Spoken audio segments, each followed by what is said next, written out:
its constituencies and in its missions. And we've seen a pandemic beyond issues of race and a pandemic of misinformation, deception, deep polarization, and election-connected violence. Today, I think with the availability of the COVID vaccine, the wearing of human patience, and the desperate need people have to get back together and socialize, it feels to me like we're in a moment of a thaw, a spring thaw. And I think arts organizations are facing a choice. You know, on the one hand, I think we can return and we can recommit. We can dig in, we can intensify our work, we can get back to that deep, profoundly deep and rewarding work of producing performances or mounting exhibitions, of screening films, of holding readings, of programs for children or families, or whatever your mission and your discipline and your sense of community led you to pursue. And if you were atypical for that 2019 profile I just drew, if you were seeing annual growth, if you were seeing rising donors, if you were seeing healthier balance sheets, if you were seeing positive working capital, if you were able to compensate more and more, then I think this choice about returning and recommitment might well be the right path for you. I think if that's you, then you're likely to be right now obsessed with inward looking questions. You're looking at how to improve your systems, how to maximize your donors, how to get better data about people, et cetera. Even while I have to say that the world to which we're going to return is not the world with which we hit the pause button a year ago. Nevertheless, I would also say if return and resumption is for you, I will say I think competition for the dollar is going to be fiercer and fiercer, and that you're going to have fewer and fewer comparable organizations in your infrastructure, in your community. On the other hand, though, I think if your performance pre-COVID was typical of the industry as a whole, if you were seeing negative working capital, if you were seeing increased stress, if you were seeing donor fatigue, flat audiences, et cetera, then the question might be different. The questions we might ask is, can we have the courage to see money not as the cause of our problems, but as the manifestation of the value our audiences place on us? Can we shift our focus from looking inward at our challenges and instead look outwards and to ask ourselves, what does our community need today? What do they demand today to which we can attach ourselves? Can we think not about returning and recommitting, but to reorganizing and redefining, both at the macro level of mission and purpose and our relationships with one another, but at the micro level of unpacking every dimension of our organization to ask whether we should continue the behavior and structure of the past, or whether there might be new ways to pursue the urgent work we feel called to do. I think that if we can embrace this challenge, it's going to ask us to think not only about the quality of our work, but its very value to our communities. It's going to ask us to focus less on artistic excellence than on relevance. It's going to ask us to think less about stable organizations than resilient organizations. It's going to ask us to think not only about our artistic agenda, but our civic agenda. It's going to ask us to think about competing less and cooptating more, and to focus less on undercapitalization and more on miscapitalization as we try to recover. And with that preface, I will just say I look forward to the conversation ahead. And with that miscapitalization lobbed across the net, I throw the ball to Rebecca, who is so much smarter than I am about everything we're going to talk about. So Rebecca, over to you. Thank you, Ben, and thank you to Laura for having us here today and for your gracious introduction.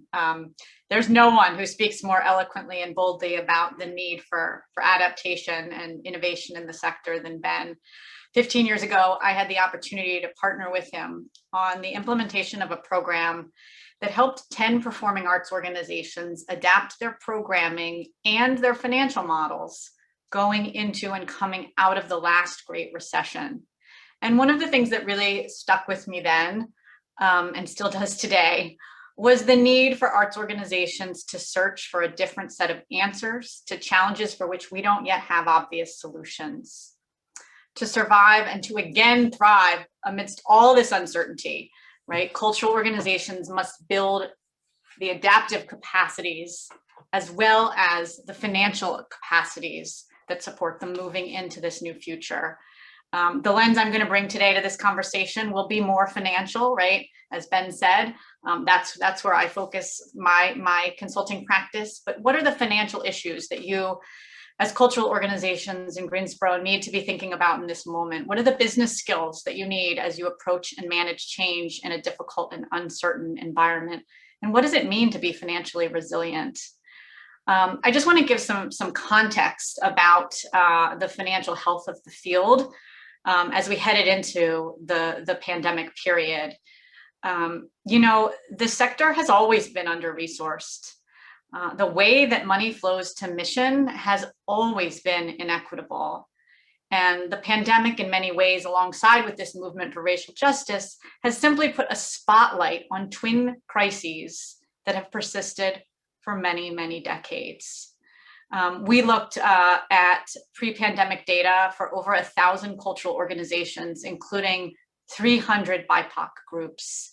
And that data shows us that the financial health of the field has been stagnant for years, right? It didn't get better, even during a period of rapid economic growth and low unemployment.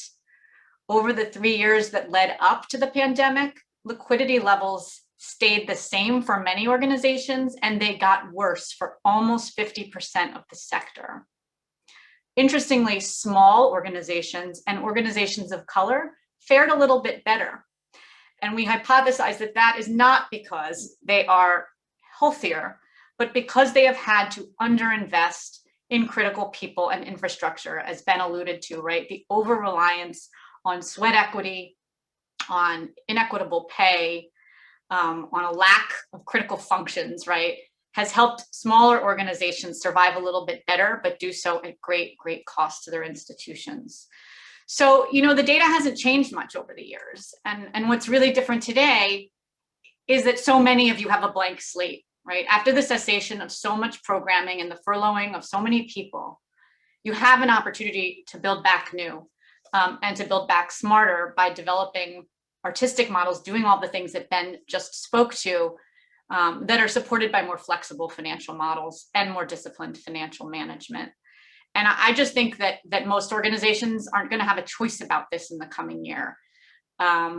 If you're an organization that relies on earned revenue from ticket sales, tuition, community fees to cover a portion or a substantial amount of your budget, you need to be prepared for this earned revenue not to ramp up quickly enough to replace the wind down of any stimulus funds or PPP funding that you might have received. As you bring staff back online, as you start incurring new program costs, this dynamic is going to put pressure on your bottom line. It's going to squeeze your cash flows. And so returning to business as usual, right, just as Ben said, probably won't be as profitable. There will be greater competition for resources. And if your business model was already broken, right, if the way that you brought money into your institution didn't align with how you paid your bills and the costs that you needed to incur as an institution, right, your questions are very urgent. You need to be asking yourself, how can you preserve the mission and achieve some financial resiliency, even if you change the institution? You know, whether you plan to rebuild the activity that you paused or to accelerate new activity, or even to find brand new pathways forward, it's really important that your bold thinking be accompanied by disciplined financial thinking. And what I mean by that is that as you make choices, you want to be putting in place the planning and management processes that can help you examine what you can afford to try, and then whether what you try is something that you can keep doing, given the ongoing costs of your access to resources, given your ongoing costs and your access to resources. And so, you know, there are some practices that we think you can put in place to plan and analyze as you experiment, right? As you build back in the new and exciting ways that Ben just mentioned, right? It's really important to be doing 4 things. First, to be analyzing your cash position so that you understand your capacity to take risk. Second, to be developing a conservative plan for your new idea or your new trajectory by building in a budget scenario or 2. Third, to be monitoring your progress regularly using data to inform your decisions. And four, to be charting a path forward that will allow you over time to rebuild some cash cushion or to create some cash cushion for the first time. And I can go into great detail on these four practices, but maybe I'll just pause there for questions or for anyone else here on the panel to add their own reflections. So one is a clarifying question. The data you referred to was not local. That was a national-wide survey? Yeah, it was the Cultural Data Project, which is currently housed at SMU Data Arts, collects financial and program information on the state of the field on an annual, well, pretty regular basis, actually. And so this data it's national data. It looks at organizations across the whole country at different sizes, small, medium, and large, as well as we looked at data for organizations of color, separate and apart from organizations overall. And I just add that the Data Arts is run by Zani Voss, who for many years was head of arts administration at Duke University. So she knows the North Carolina context very well.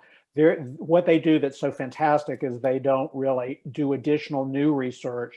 They aggregate and analyze all the research that's already out there. So they really have a depth of knowledge about this that's really extraordinary. Yeah. So we just recently partnered with them to look at the Guilford creative economy, and which their data has demonstrated that there's been a decline in our creative industry, and our wages, when adjusted for inflation, have only increased 1% over 5 years. So that's a bellwether of a sector that needs investment and perhaps this reimagination that we're talking about, reinvention. Can I ask you both a question? When you're talking about sort of reinventing your business model, doing the scenario planning, what are the conversations you should be having with your existing funders, those foundations and large donors that you've been talking to build sort of a sense of empathy and cooperation with those who have to work through this process with you, not just your board and staff, but those who are supporting you? Rebecca, do you want to start?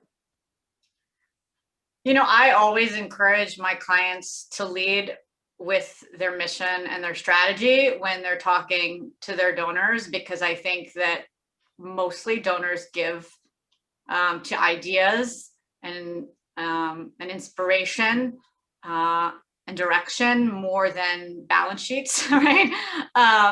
Having said that, I think that during this time, many funders want to see that organizations have a plan to balance their change with their revenue realities and their costs. And so I think it's really important to be telling your story, telling your donors how you are going to meet the needs of changing audiences and changing communities, but also to come to those conversations with data, with a budget, right, that shows how you plan to live within your means and to take risks that are balanced with your access to resources and your need for capital. When you're looking at planning calendars and this whole sort of revamping or reinventing how you approach your mission-driven activities with an aligned business model, what do you tell your organizations you're working with, or Ben, the organizations that you're helping to fund, is what's an optimal sort of timeline and calendar to really have built in these multiple scenarios along the way? So when we develop scenarios with our clients, most organizations right now are looking at a 12-month scenario. I believe that it's a great time to be doing meditation and brainstorming about the direction that you're going to be taking over the next few years, right? That this is the moment not to just be thinking about how are we going to get through the cash crunch of the next 6 to 9 months, but rather what is the new direction that we're going to take and what are the implications of that new direction. It's not too early to do that brainstorming that takes you beyond 1 year.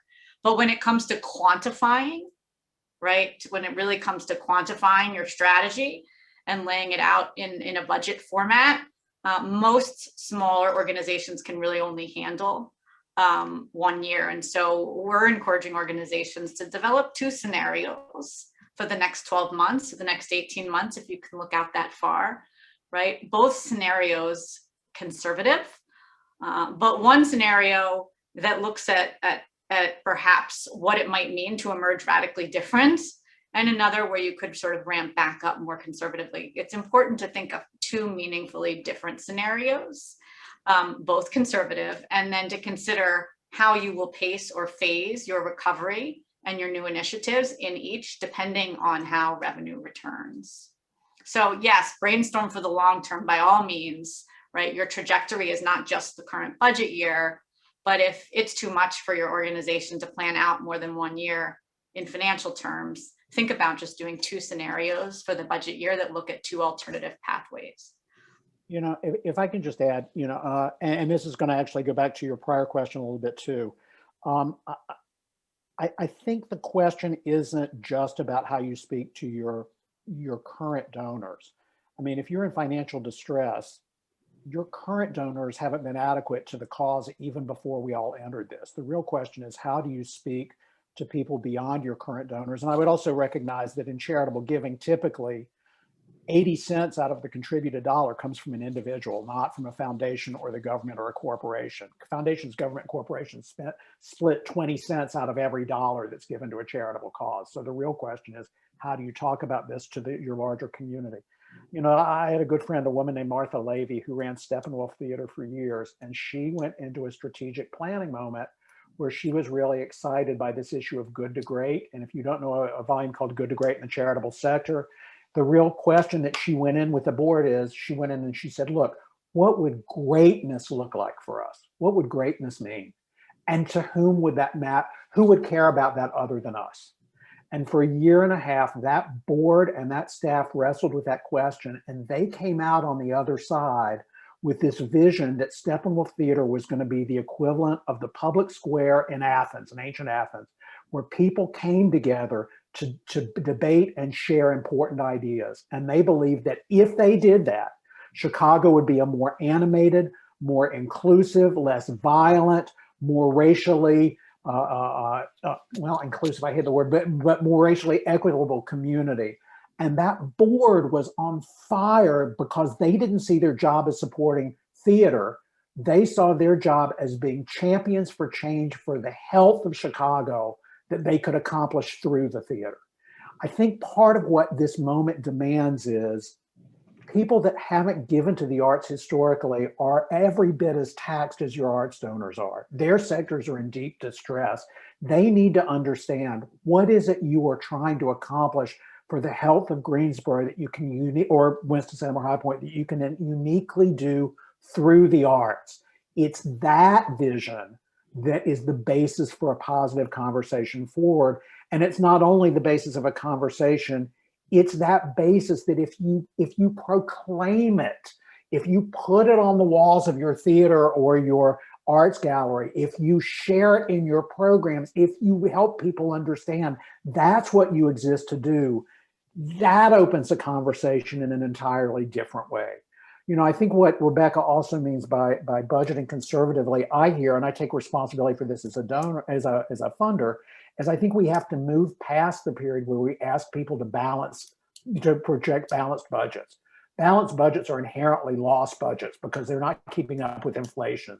We need to be budgeting surpluses into our basic thinking and asking ourselves, how are we deploying the surplus over time? And how do we protect this time for reflective thinking? One of the 7 characteristics of a resilient organization is conscious time spent in reflective thinking and in analyzing on progress. So in all of those things together, I think the questions going forward is, what is the value we exist to serve? What are we trying to accomplish over the long term?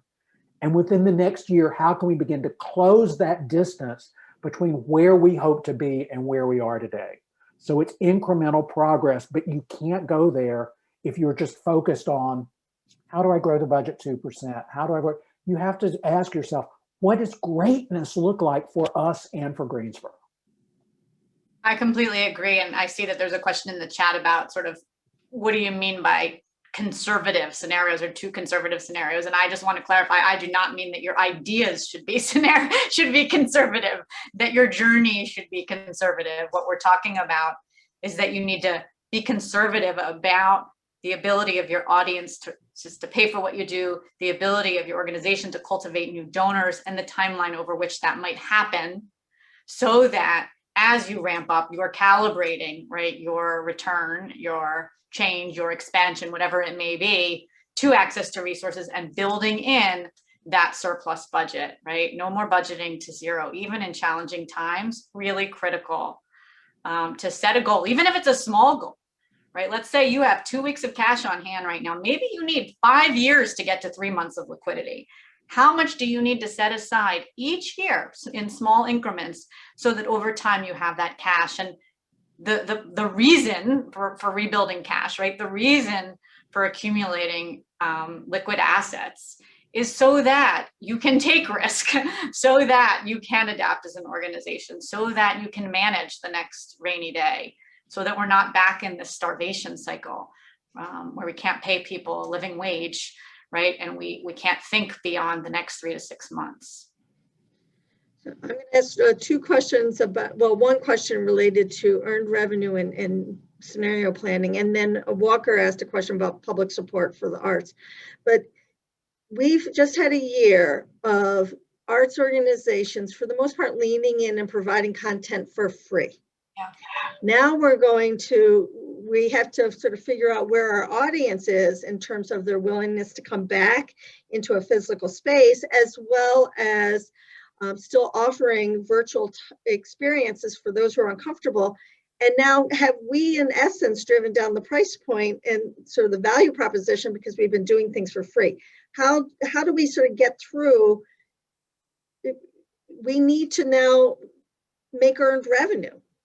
And we have spent a year allowing people and organizations, not allowing, encouraging them to provide free programming for our audiences. How do we sort of recalibrate that in our financial planning, as well as our value proposition as an arts organization, in paying, you need to pay for the value of what you're getting? My own response to that is really a sort of 2-part answer. One is, I think to the good, part of what I think people need to be asking themselves is, what did we learn during this? Or what have we learned that we don't want to let go of on the other side of this, even if we can?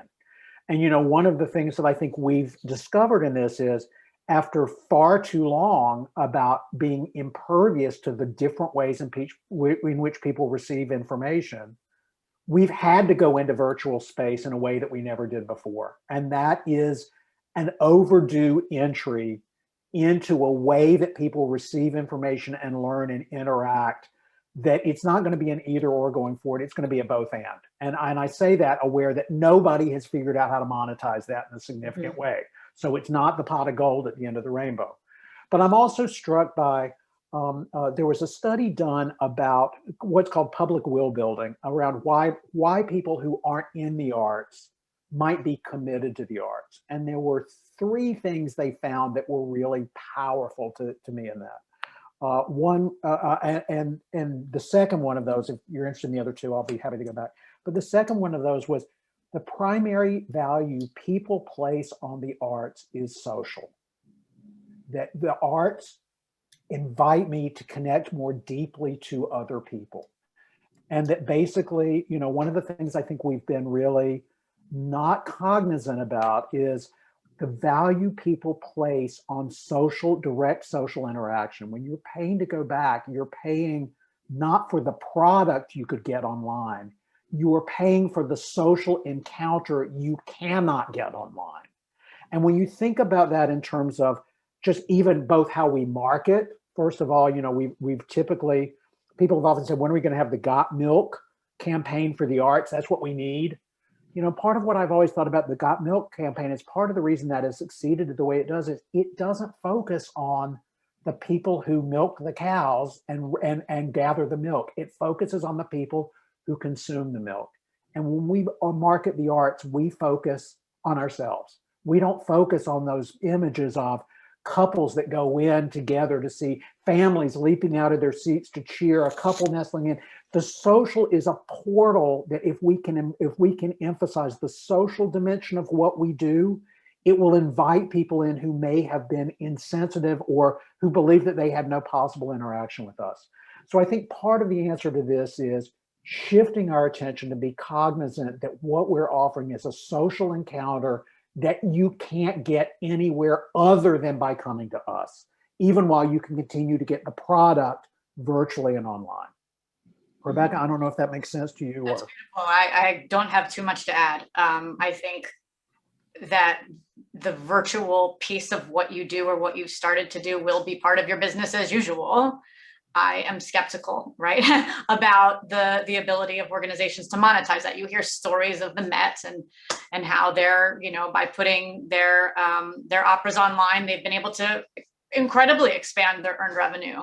But I don't know how well that translates down to the majority of arts organizations at large, and particularly much smaller ones, right? Doing things online costs money, and there's only so much you can charge. So I absolutely believe that what Ben said is 100% correct. We need to get people back, right, into their communities, coming out to connect with the arts and to pay for that experience, while still, right, raising some funds, some capital, right, to continue to engage with those who can't come to where we are or who choose to engage with us in a different way. And just to even go a step further, it may be that the use of the internet doesn't necessarily have to be tantamount to your programming. It can be meet the artist encounters. It can be a glimpse into the rehearsal hall. It can be the dog and pony show you do with the cast on the first day. There's so much that we have held sacred and secretive about the way we make work, and people are deeply curious about it. They're deeply curious about what happens in a rehearsal. What is a set model? Those things we take for granted. The Arena Stage used to do a thing where they would require their board to be an intern on a production. And that meant you went to the first rehearsal, you went to the first read through, you went to a rehearsal, you went to a 10 out of 12, and you went to a preview before you went to the opening. Without exception, the boards couldn't stop talking about the 10 out of 12. They loved that rehearsal because they didn't know it existed. If we can think about how we can amplify parts we haven't shown beyond the performance, that's a different opportunity to think about what the internet might mean for us to develop allegiance and affinity, even in advance of a production that we can't share.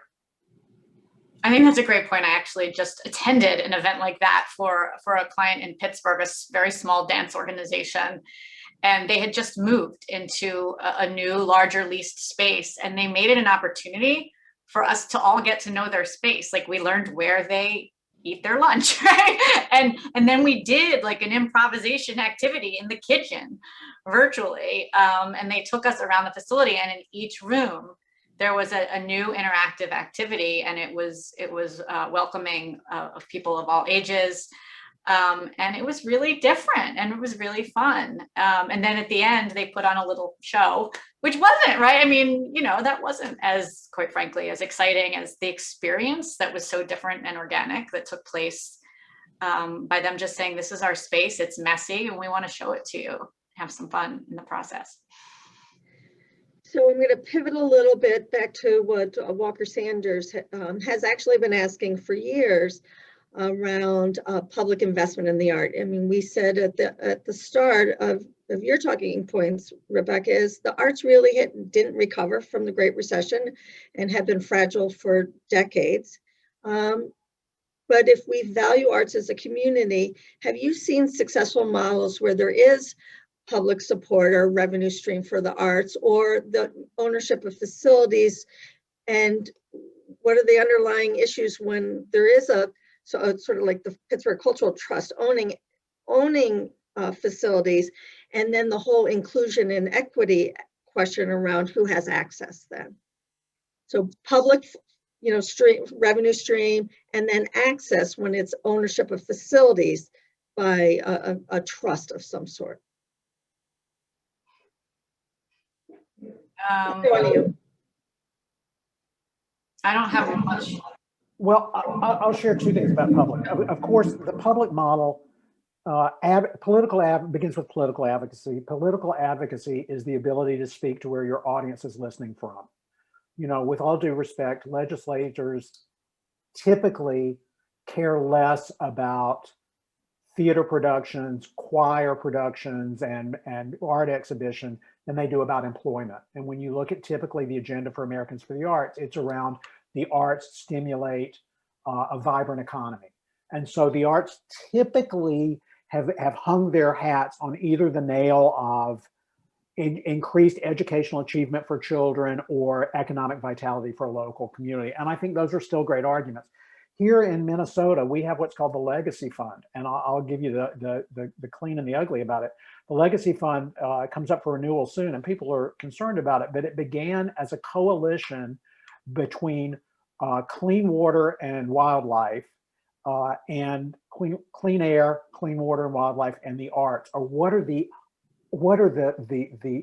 unique assets for Minnesota that we need to protect for our children? And in that consortium approach, there was a sales tax leveraged at like 0.5% or 1/8. I'd have to even check it. Just added in that legacy notion.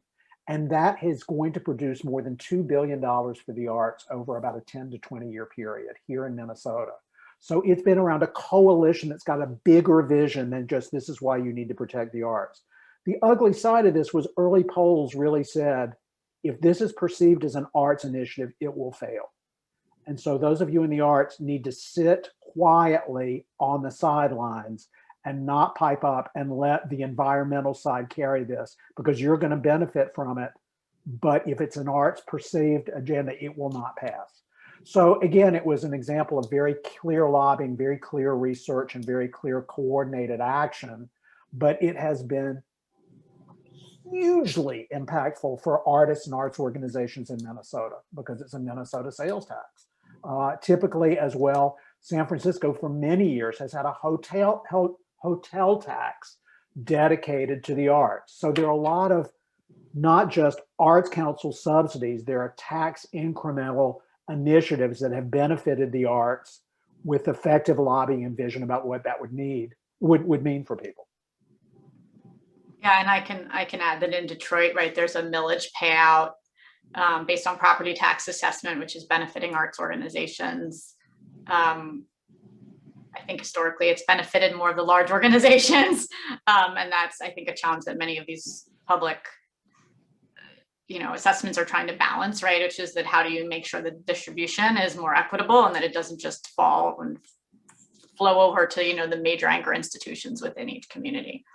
And I would just add, in Cuyahoga County, outside of Cleveland, again, it's back to the value proposition. A guy named Tom Schorgel ran a big planning exercise, and he basically had 3 questions for people. It was sort of, do you go to the arts or not? And then the second question was, what are the biggest concerns that you feel about living in Cleveland? And then the third question was, can you imagine the way that arts would help you address those concerns? And coming out of that planning process, he held meeting after meeting after meeting in the communities. They were attended by thousands of people. He captured all of their names. He listed them all as consultants on the cultural plan. And that when they published the plan about what the arts could do for Cleveland, basically based on that report, they have this will be near and dear to North Carolinians, they have a tobacco sales tax now that on cigarettes is generating $13 million a year for that community in Cuyahoga County outside of Cleveland.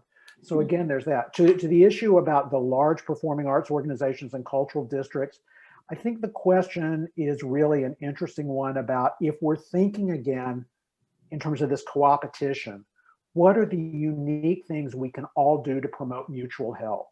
One of the things I really enjoyed in Portland, Oregon, a number of years ago when they were in a deep distress moment was you would go to the Portland Center stage, and before the performance began, out would walk somebody from the symphony who would say, I'm from the symphony. We do music. We hope you'll come to see us one night. But boy, don't we all love the theater, and let's sit back and enjoy this. And then you go to the symphony, and out would walk the guy from the museum saying, I'm from the museum. I hope you come to see us. But boy, don't we all love symphonic music? And there was a cross-promotional effort of deep mutual support that began to build a momentum and a consciousness for the arts writ large. And the largest organization in Miami, where I spoke a couple years ago, does a kickoff event every year where they have a one-day open house, and they invite every other arts organizations in Miami to come set up a table on their stage, and hundreds of art, and in their foyer, and the community comes in thousands, 20,000 people, just to learn what's out there and to pick up people's brochures and leaflets, and the big center picks up the bill and the tab and pays all the logistics, because they see that as part of their responsibility for nourishing the larger ecosystem. So I think this cross-promotional ecosystem, mutually supportive ethos is going to be critical if we're going to move forward as a community. Another set of questions sort of focused on board participation in both the, figuring out where that liquidity model should be and restricted versus unrestricted, as well as bringing your board along or having the right board at the table to help you plan for bold choices and change and, equity and access. So can you talk both a little bit about the role of the board in both the financial sustainability side, but the bold choice side as well? Yeah, I mean, I'll just start by saying that I think now is a great time to ask yourself, like in this moment, right? Do you have the board members you need for the direction that you're taking your organization over the next few years? Many small organizations have community members primarily as that make up the composition of their board. And I think that's great, right? Those are the people who are going to help you think about what your community needs and how your community's needs might be changing. And so tapping into your board members from your community to help you think about the future is critical, and probably more critical than it's ever been before.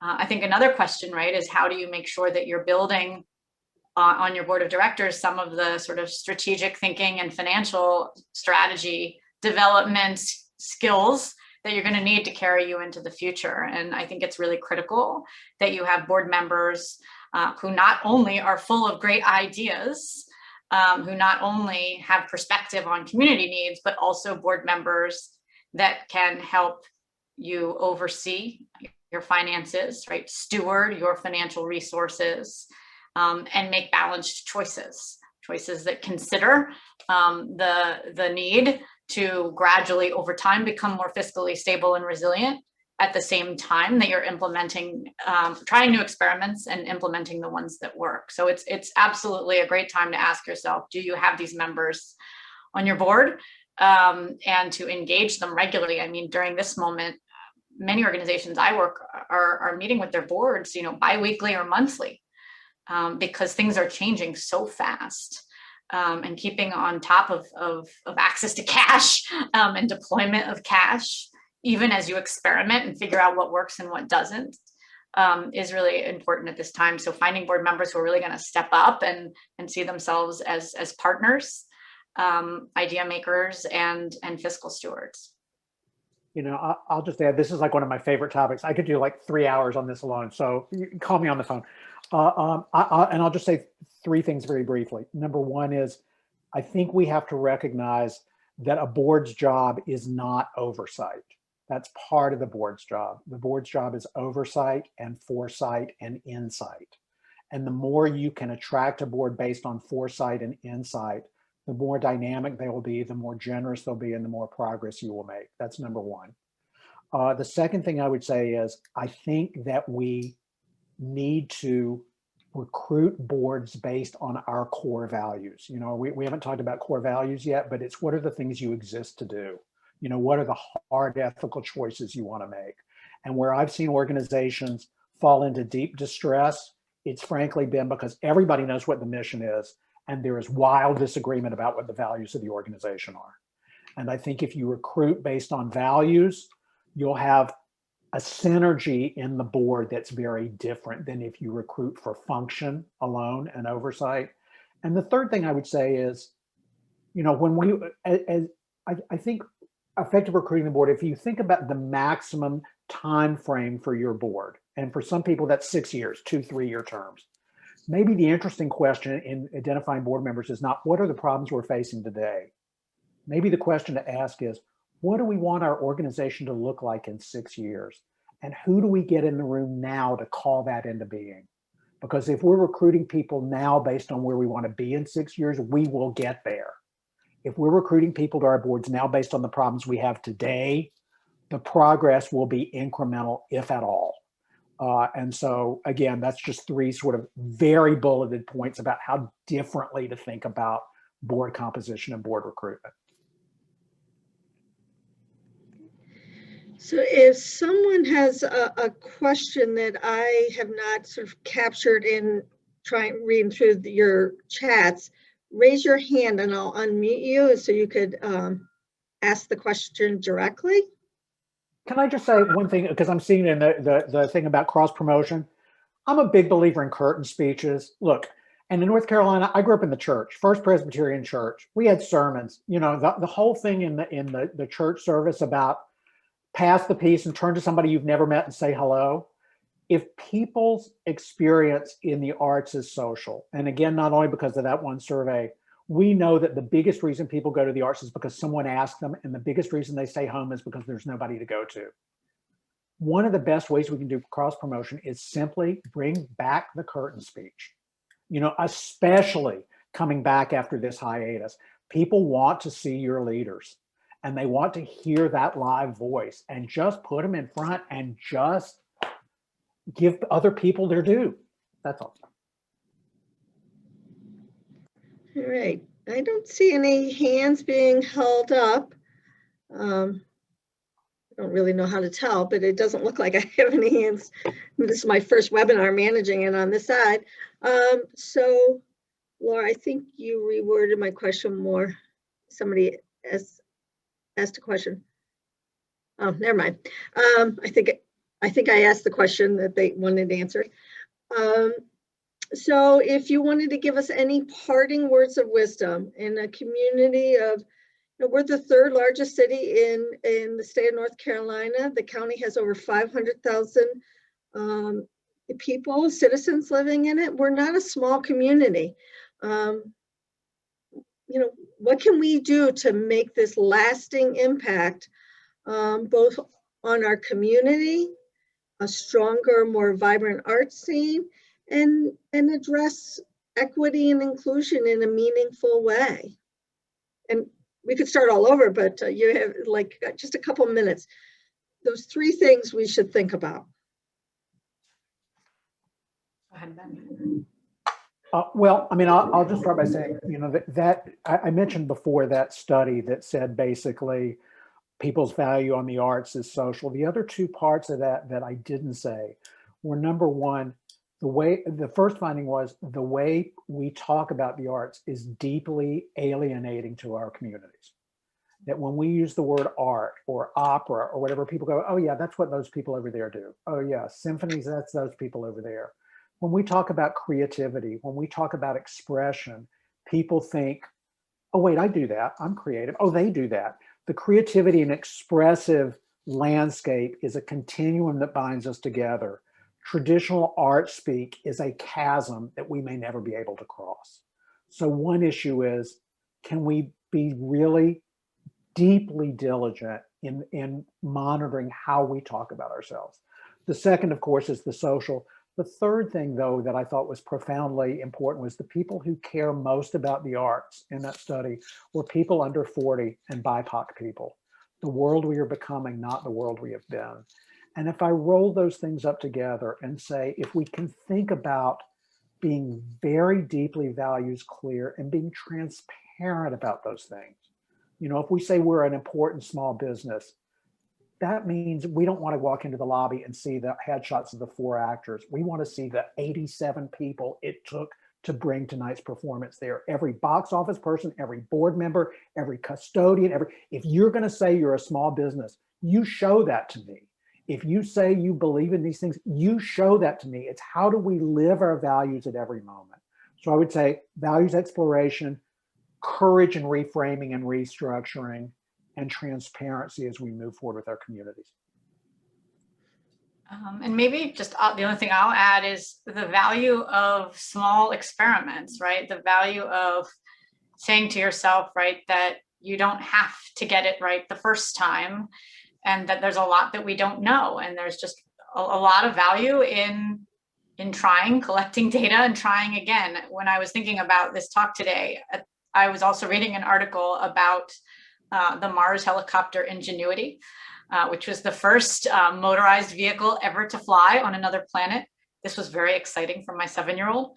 But, you know, traditionally NASA orchestrates these big costly experiments. It builds these full-scale machines that are really expensive, that are expected to work. And because the costs are great, NASA works through every single detail and contingency as it plans out and builds its machines. But with Ingenuity, it took a different approach. It went with a high risk, high reward project for very modest cost. It built a helicopter that could quite possibly fail in its mission. But if it succeeded, it would unleash these huge advances in our understanding of the red planet.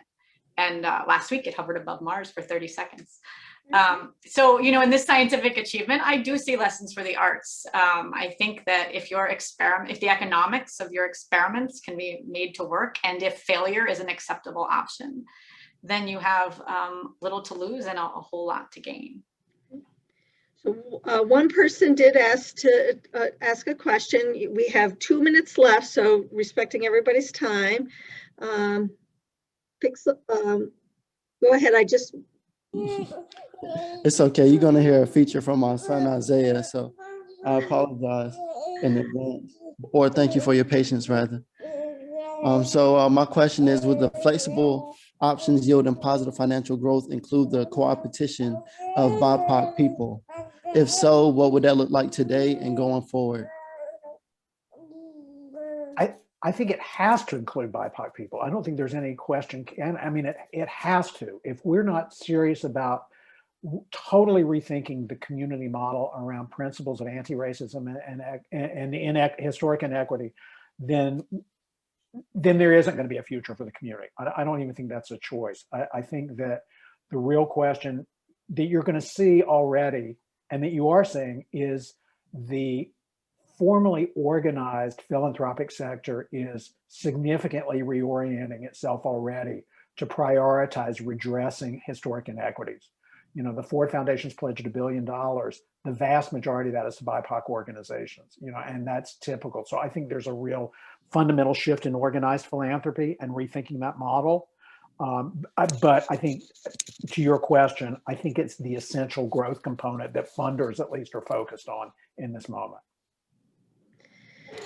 Well, we promised everyone 1 hour, and we want to abide by that. Steve, you want to bring it home for us?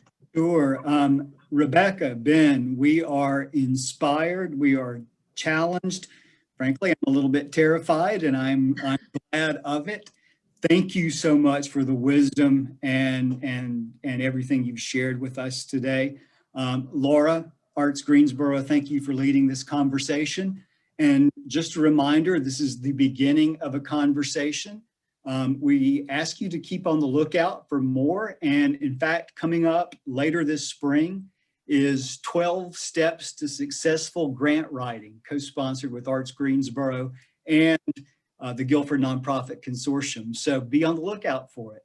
We thank you for your attendance today. We hope you enjoy your afternoon. We'll see you soon. And we will put this on our website, this recording. However, we did start shortly into Ben's talk. So we'll do the introduction in writing, and then we'll start at Ben's talk. Thank you very much, everyone. And we appreciate you. And we're here to support all that you do in our arts community to make it stronger, more resilient. And change is good. So let's move forward. Okay.